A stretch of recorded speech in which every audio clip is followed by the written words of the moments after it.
Yan nila po sa ating lahat.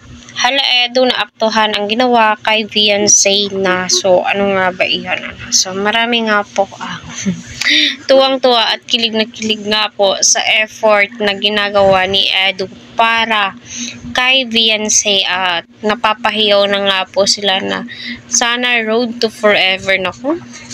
Di pa nga po nanliligaw itong si Eds ay may pa road to forever na tayo, ano? Kaya abang-abang po tayo, ano, at maghintay po tayo sa mga updates, ano, kay Beyonce at saka kay Eds, ano, kasi nga nakakatuwa at syempre nakakakilig naman po talaga yung tambalan po nilang dalawa, ano, yung tipong pasok sa panglasa po natin at syempre andyan ang gabay ng mga Good Samaritan na sila Kalingap Rab at Kalingap Eds, ano. So abang-abang po tayo syempre, no, hindi po yan basta-basta si Eds sa mga ganyang bagay, ano, pinag-iisipan po yan at alam naman po natin lahat kung kaano kabait, kahambol itong si Edu, ano, respetadong tao po to.